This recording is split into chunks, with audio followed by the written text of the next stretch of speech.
Det regnar på oss här i Martinique, sista dagen innan vi flyger. Planet går om mindre än 24 timmar. Och vi har problem. Vi har ingenstans att göra av båten under den månaden vi ska vara hemma i Sverige. Häng med här så får ni se hur det slutar.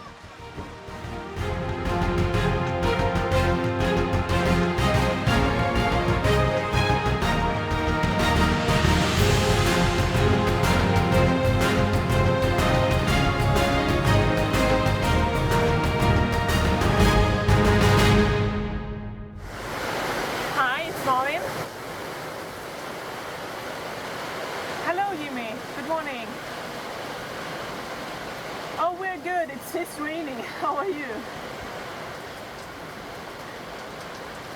Did you see that my husband sent an email with our information? Yes?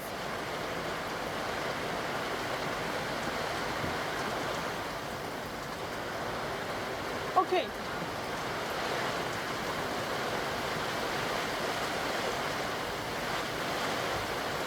Oh, thank you. Thank you very, very much. That's so lovely to hear. Okay, yeah, I will call you when we come closer to the dinghy station then. Or to the fuel station, yes. Thank you very much, merci beaucoup. Alltså, det är så mycket som släpper från axlarna. Nu ringde han killen här som vi fick via en lokal kille som har hjälpt oss att ta emot ett paket. Han ringde igår och bara, kan du hjälpa oss, det här har hänt.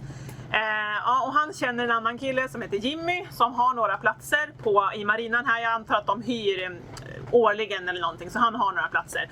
Och som tur var så är det en Chanoa 54 som lämnar idag. Precis då idag. Så vi kan gå in och få den här platsen. Och vi kan vara där hela våran vistelse som vi har tänkt att vara i Sverige. Så att fram till 10 april. Det känns otroligt skönt att vi har nu fått det här löst. Och visst är det väl så, allting brukar lösa sig till slut. Men innan det liksom är löst, och jag tror att innan vi har kommit in och verkligen ligger i marinan, då vet man inte. Han skulle i alla fall skicka en quotation nu så vi vet hur mycket det här kalaset kostar. Men det känns skönt att vi har ett alternativ nu. Så ja, nu har vi en hel del att stå i här, för vi måste också förbereda båten att watermaken kommer inte användas på en månad, så då måste vi konservera den. Vi har batterier ombord som inte klarar av värmen, och i och med att vi stänger till båten när vi åker iväg så blir det ganska varmt i båten. Och vi har varit med om det tidigare och haft sönder batterier för de klarar inte värmen. Så det behöver vi också hantera. Så vi har en checklista att gå igenom, och vi blir säkert uppe till midnatt här för vi måste ju packa också. Men sånt är livet. Nu känns det i alla fall superskönt att vi har fått en plats i marinan. Nu har vi löst ett problem, nu ska vi bara ticka av resten. Häng med så fortsätter vi berätta om den här dagen. Jag kommer säkert flytta tillbaka till båtarna. Ja. Men jag svarar i fel ordning. Vad är det som hänt, Oskar? Vi har kramkalas. Det är någon som är väldigt glad här. Imorgon ska vi hem till Sverige. Så det ser ut som att det blir av då? Ja, vi har äntligen fått plats i marinan. Vad var det som hände då? Ja. Och första gången så sa nej, men så tog vi kontakt med en annan person och då fick vi ett helt annat svar. Som blev jag. Jag hörde ett glädjetjut. Längtar ni till Sverige? Ja. Ja, och jag saknar ju lekstugan och my fight. Så nu blir det lek av. Så blir det Sverige snart. Men vi ska bara vänta på rätt tillfälle att gå in då. Pappa kanske ska dricka en kopp kaffe först så att han har humöret på topp. Och sen så behöver det kanske inte komma en superregnskur, utan det kommer vara blött på bryggan, men de har lovat att hjälpa oss när vi kommer in. Så att, de verkar jätteservice-minded och vi fick offerten här nu. Det blir typ 19 000 för en månad, helt okej ändå, för då är det gardanage på den. De kommer vakta båten och då kan vi slappna av lite i Sverige och veta att den är i tryggt förvar här. Ja, då är det lugnt. Det känns ju bättre än att liksom lämna den här som var också vi hade lite A-alternativ, B-alternativ och C-alternativ, och ett av alternativen var att ha den här på ankare, och jag hade pratat med en kille då som kunde komma ut och titta till båten. Men med tanke på det som hände här bara förra veckan, att det var en annan båt som lyfte vårt ankare så att vi draggade, och ja, det kaoset, så känns det inte jättebra alltid att lämna båten så att det här känns som ett mycket bättre alternativ. Ja, nu får du ditt kaffe. Kaffe, check. Kan vi försöka samla tankarna lite här och strax ta oss in till marinan. Men vad var det som hände nu här? Vi kanske ska återberätta när vi har liksom... nu börjar det lägga sig lite, att vi verkligen har fått en plats. Och det har varit kaotiskt dygn de senaste 24 timmarna och egentligen ännu mer innan, alltså från att vi fick reda på att din pappa dog. Vi började ju boka flygbiljetten sent på fredag eftermiddag. Och sen kom helgen, vi skickade en förfrågan till marinan här i Le Marin. Och det gick ju bra förra gången så. Vi väntade ju inte på bekräftelsen då tyvärr med att boka flygbiljetterna eftersom att som alla vet så flyger ju priset och tillgängligheten iväg då med takt att man kommer närmare avgång. Ja, och vi kände väl liksom att vi bara var här och vi ville så fort som möjligt hem till Sverige och hoppades väl på att det skulle lösa sig på ett eller annat sätt. Och helgen kom och det var, då kanske vi inte får svar på mejl och så. Sen kom måndagen, igår alltså, och då väntade vi på förmiddagen på att få svar från marinan. Ge dem en halv dag på att kolla mejlen. Ja. Men det kom ju inget svar. Nej, det har också varit någon slags festival här i helgen. Så att vi tänkte att de kanske är lite långsamma bara. Men vi provade att anropa dem över VHF-radion. Kanal 9 från masttoppen. Vi har ganska bra räckvidd där. Och vi hör dem ganska klart och tydligt. Och som alltid så är det lite språkförbistringen när vi pratar med de här fransmännen.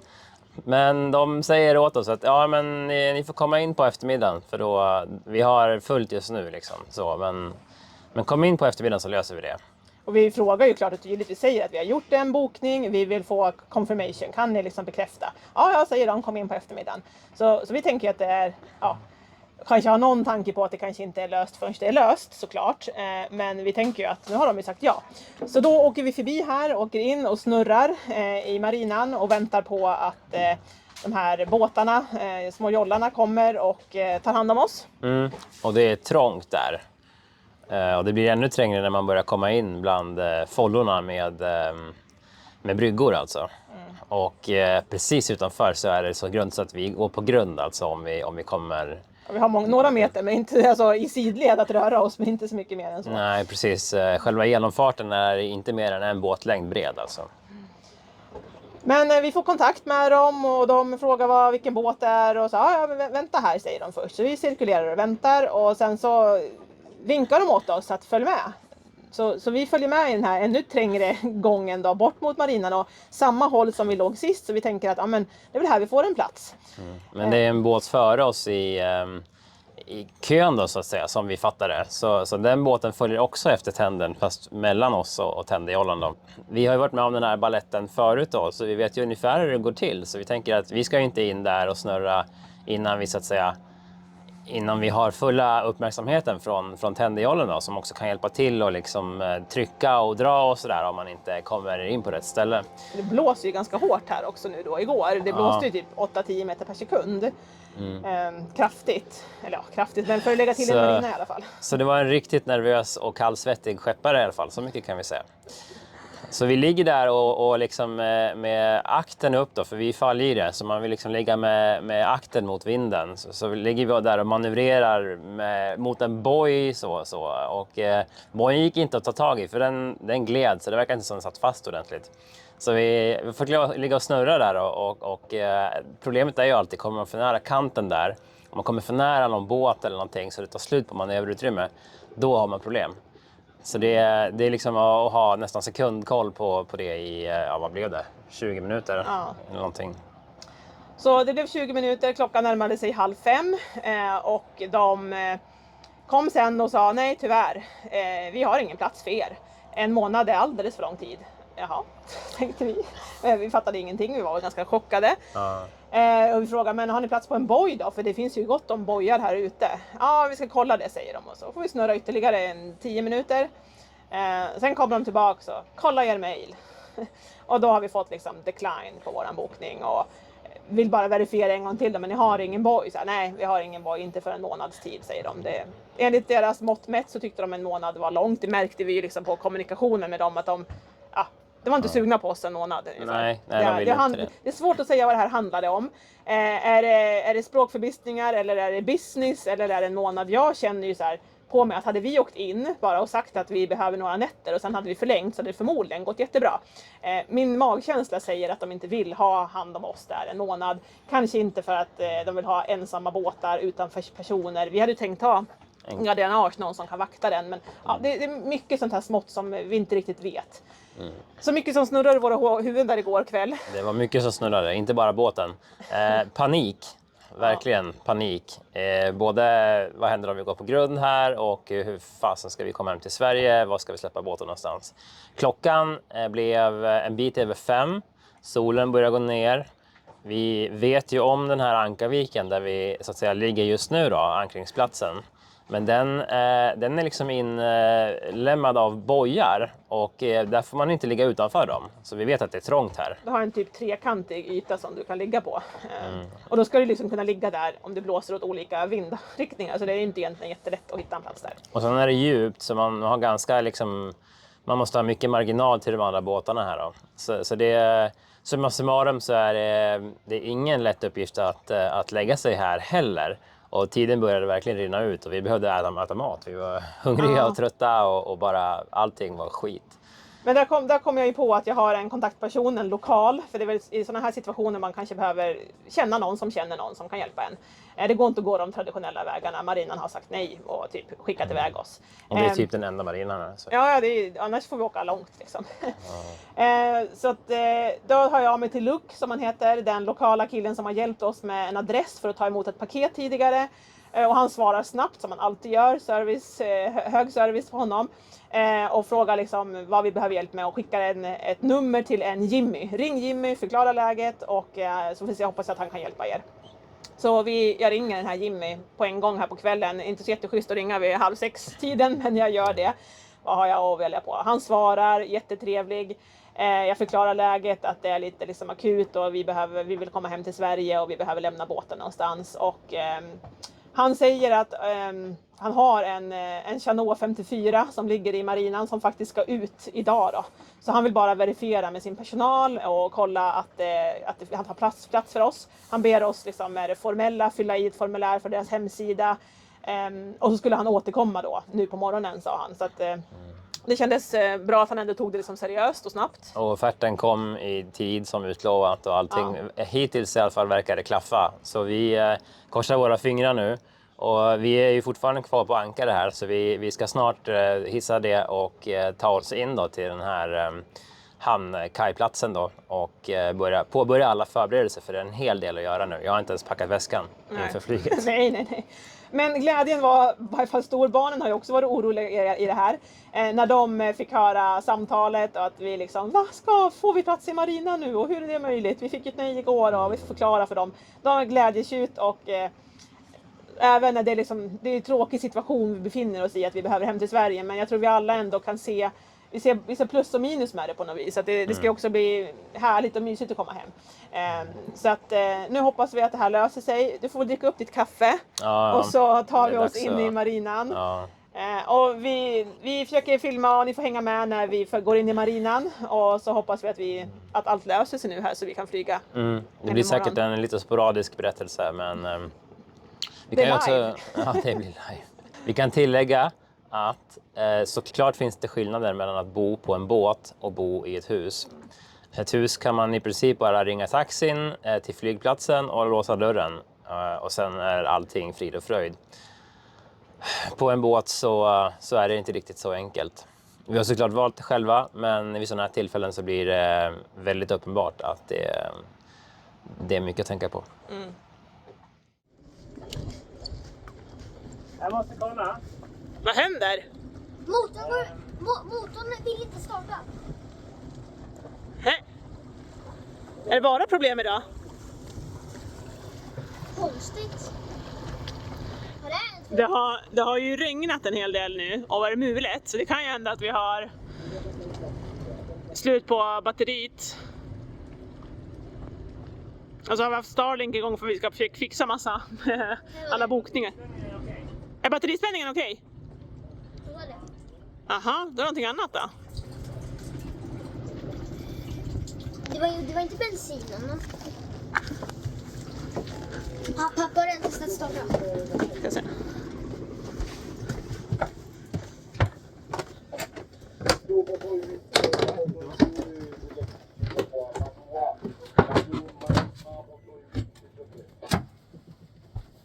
Felsökning pågår.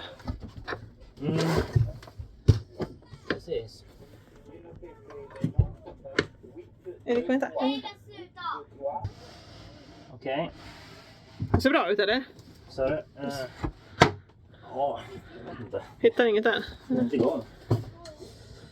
Så Men batterispänningen är okej. batterispänningen var okej. Och ingen kabel som glappar som du kan se. Ja, jag ska kika. Jag måste ha en pannlampa.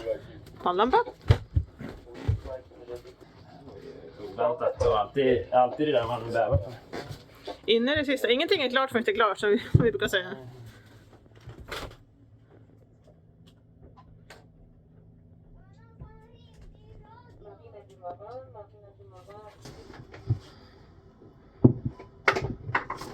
Jaha.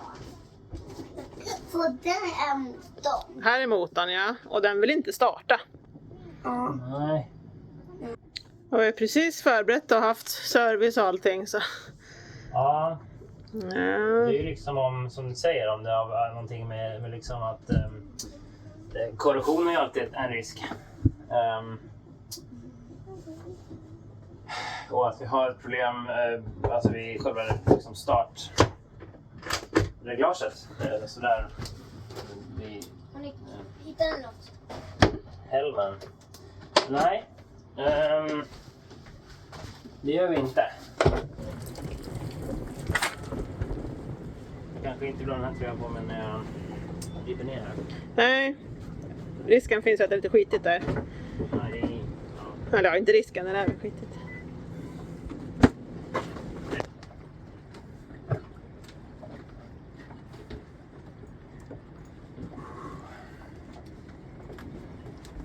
Ja, nu ska Niklas ner och felsöka Nej, här. fasen, jag ville hämta pannlampan. Jag glömde den Pannlampan? i köket. Oskar, kan du hämta pannlampan i köket? Ja. Bra med hantlangare. Vi har fått tömma hela utrymmet här nu då.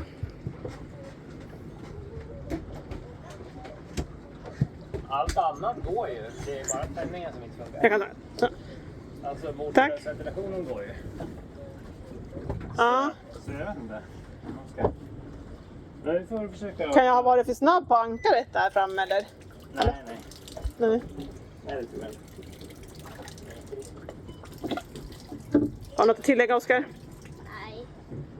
Bara att det är lite krångligt när man får problem med motorn. Ja, minst sagt. Jag ska vi segla in i hamn. Nej, det går inte. Det blir svårt.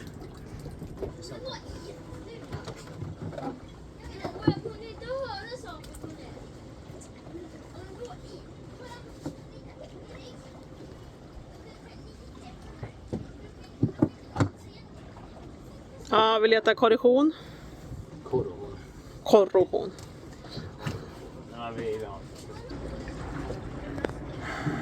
Ja, ingenting händer när vi vrider på startnyckeln och då är det ju bara att börja felsöka med en voltmeter antagligen i första hand.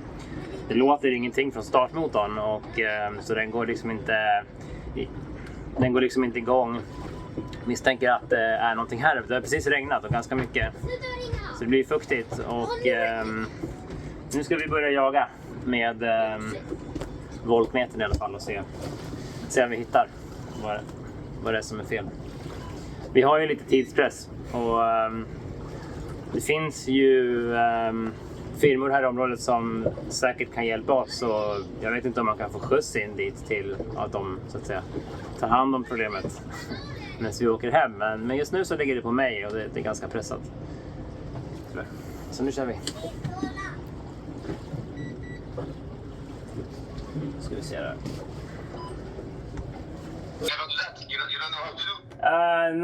No, I don't. But it's really hard to get to that place too. So yeah, I don't see almost anything. I know the place. I know very well. So it's 49. I know the place. Yeah. Okay. Yeah.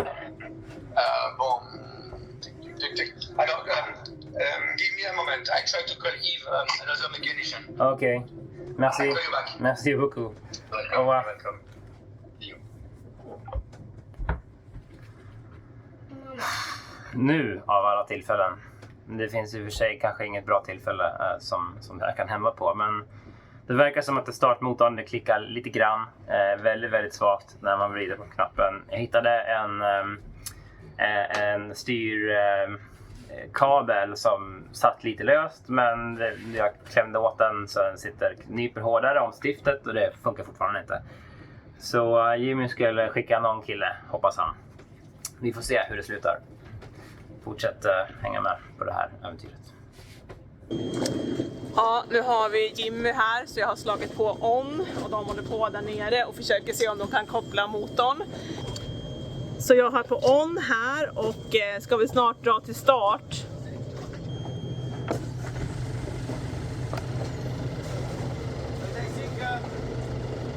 Det funkar. Skönt. Ska vi se vad han säger, vad de har löst där nere. Jag får gå ner och kolla med Niklas och Jimmy. Ja, så efter startmotorproblem så verkar det som att vi sitter fast med någonting i ankaret och inte får upp det när vi ska lämna nu här. Och vi var redan sena in då. Så det känns ju som att det bara är, ja, typiskt. Check på den också. Ska vi se, här är det grund, kan vara. Och en båt framför och möjligtvis en båt bakom. Så det är, nu när vi är loss så händer det saker hela tiden. Här får man ha tungan rätt i mun. Det här är första bryggan, första långa. Det här är första, sen kommer det bli en kort och sen är det väl den vi ska runda här då. Ja, så frågan är om jag skulle svänga in här och backa då. Det var ju här vi hängde. Det här var det va? Ja. Eller om jag skulle stanna på nästa då. Det var ju trångt här. Så det var väldigt grunt på sidan här. Nu är det 3 meter och vi var nere på 2. Ja, just det. Jag tror inte jag vill vända här. Det var väldigt mycket. Där är den lilla, ja. Så det är den här fast på andra sidan? Det blir ju mindre vind ju närmare land vi kommer nu. Ja. 3,2.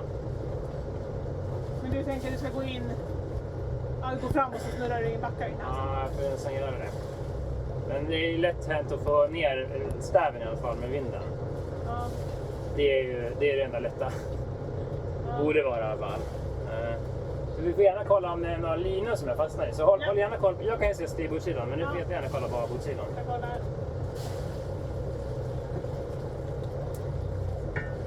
Nu är vi väl på den som vi ska vara.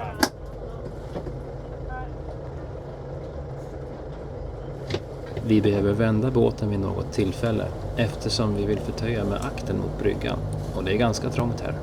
Man får inte glömma mooringlinorna som flakt leder ner i vattnet och utgör ett hot om ett abrupt slut på angöringen. Båten girar bra när man gasar framåt när propellerströmmen spolar över rodret. Men när man backar så händer det inte så mycket. So far so good.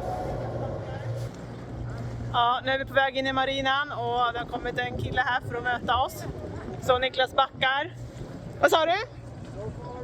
Ja, so far so good säger han här. Så jag ska väl hålla ut på linjen här, men hoppas det går bra.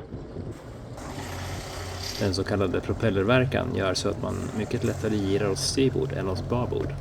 Lätt att glömma när det hettar till. Vi har en bogpropeller, men den ger inte så mycket effekt som man skulle kunna tro när det blåser emot. Så stressfaktorn är påtaglig när man manövrerar i marinor. Is it in here? After the green one?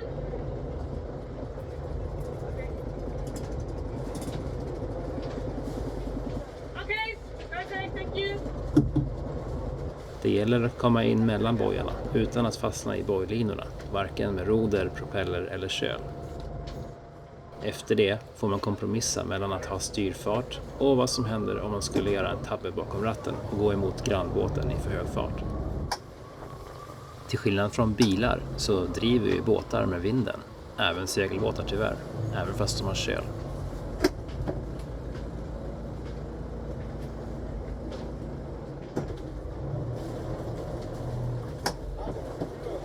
Vid sidvind som idag är det viktigt att snabbt få fast lovarts aktertamp på pollaren i land.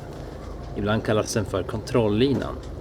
Med den på plats kan man hålla sig i rätt läge genom att köra framåt med motorn lagom hårt och kombinera med lämpligt roderutslag. Men alla mariner har sitt eget sätt att ta hand om den kastade förtöjningslinan. När man kastar förtöjningslinan måste man vara noga med att den är ledd på rätt sätt från knapen ombord till pollaren i land så att den inte fastnar i exempelvis malmtåget. Och det har hänt tyvärr. Det är smidigt att kasta iväg endast hälften av tampen, en 5-6 meter ungefär, så att det inte trasslar till sig för marineron när han ska dra ändan genom pollaren och lägga fast. Det kan vara ganska bråttom ibland.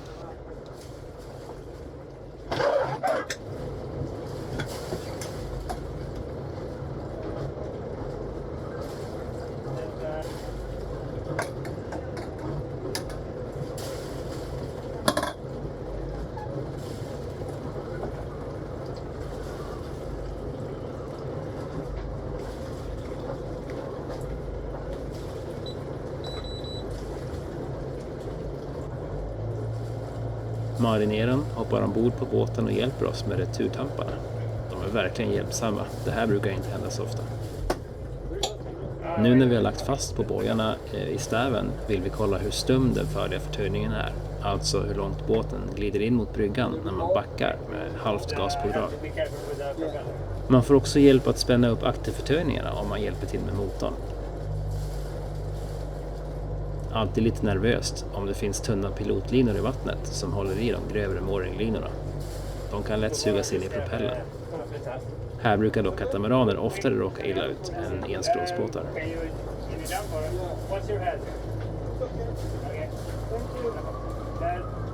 Efter tilläggningen lunchar vi lite snabbt och beger oss sen i land för att ta tag i pappersarbetet.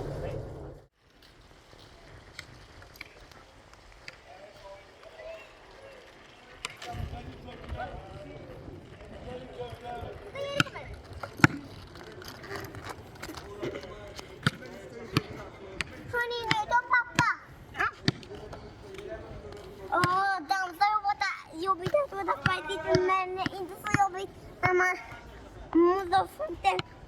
måste genom den där och genom den där. När man måste åka och glida och så kan man bara svänna. Här och man kan svänna.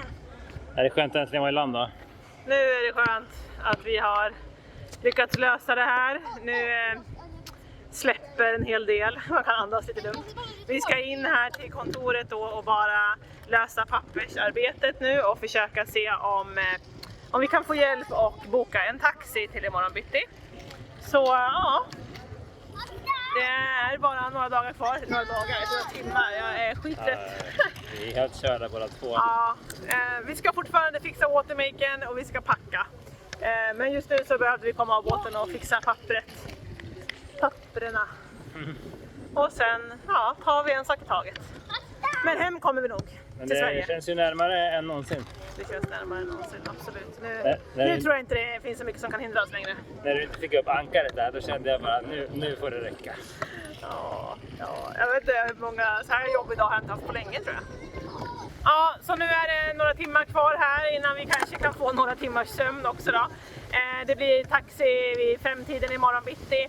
Så vi hoppas att allt går smidigt och bra så att vi får flyga hem till Sverige och lämna vårt andra hem här. Vi har ju 2 hem eller vi har många hem. Hem är där vi är helt enkelt. Och ja, i nästa avsnitt så får ni se vårt hem, båten. Ni får en visning på hur den är och funkar med alla system. Och hoppas att ni vill hänga med och se på det, så hörs och syns vi.